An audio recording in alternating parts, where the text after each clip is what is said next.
వాక్యం సామెతల గ్రంథము 24వ అధ్యాయము 18వ వాక్యం. నీతిమంతుడు 7 మార్లు పడినను తిరిగి లేచును, ఆపత్కాలమునందు భక్తిహీనులు కూలుదురు.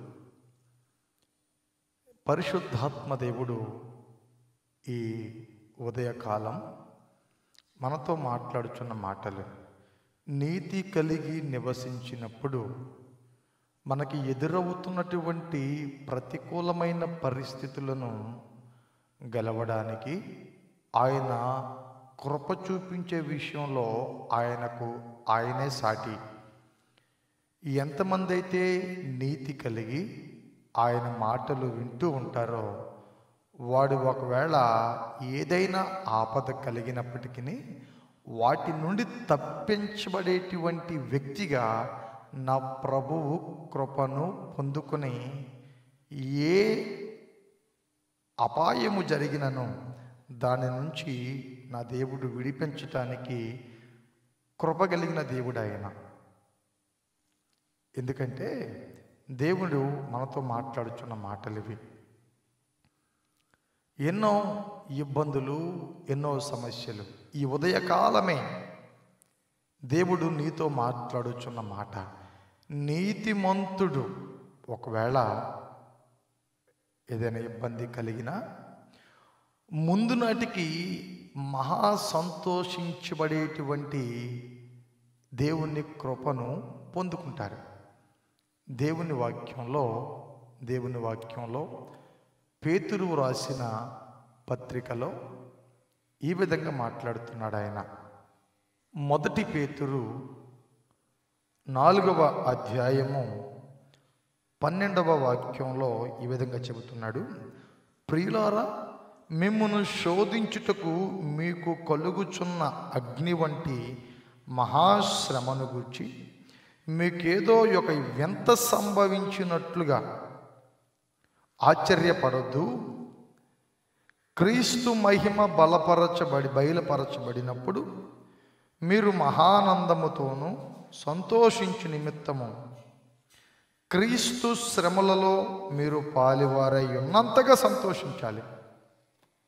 దేవుని మహాకృప, దేవుని చెబుతున్న మాట, మనకు శ్రమ కలిగినప్పుడు, బాధ కలిగినప్పుడు కృంగిపోయామనుకోండి, మన విశ్వాసహీనులుగా మిగిలిపోతాం. అదే శ్రమ కలిగినప్పుడు దైవ సన్నిధిలో విజ్ఞాపన చేసినప్పుడు ఆయన కనికరము మనపైన చూపి ఆయన కృపతో మనలను నివసింపచేసి ఆయన ఎదుట సంతోషించే వ్యక్తులుగా నిలవబెట్టుకుంటాను అని దేవుని వాక్యం ఈరోజు సెలవిస్తూ ఉంది. ఈరోజు వాగ్దానం పడది, నీతిమంతుడు పడినను మరలా లెగిస్తాడు. విశ్వాసం అనేటువంటిది ఒక రన్నింగ్ రేస్ లాంటిది. పరుగు పందాల్లో పార్టిసిపేట్ చేస్తున్న వ్యక్తి ఒకవేళ ఒక్కసారి ఓడిపోయిన తర్వాత నేను గెలవలేనులే అని విడిచిపెట్టేసాడు అనుకోండి, ఆ అపజయము, ఆ యొక్క అసంతృప్తి జీవితకాలం అతను వెంబడిస్తుంది. అదే ఓడిపోయిన దానిని మరలా రీసెర్చ్ చేసుకొని రీజనరేట్ అయ్యి మరలా పరిగెత్తడానికి ప్రయత్నం చేస్తే ఒకనాటికి విజయం అతన్నే వరిస్తుంది. విశ్వాస జీవితంలో కూడా అంతే.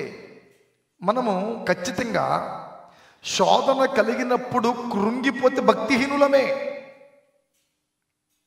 అదే శోధన కలిగినప్పుడు పట్టుదల కలిగి, ఓర్పు కలిగి, క్రీస్తు మహిమ ఎదుట నిలవబడడానికి సంతోషించే వారికి మనం ఉంటే ఆయన మహిమ కిరణాలు మనపైన ప్రకాశించబడి శక్తిహీనులమైన మన మీద ఆయన మహిమను ఉదయింపచేసి శక్తివంతులను చేస్తాడు, బలవంతులను చేస్తాడు. మనం ఎక్కలేని ఎత్తైన కొండలపైకి మనం చూడలేని విజయాలు దేవుడు మనకి అనుగ్రహిస్తాడు.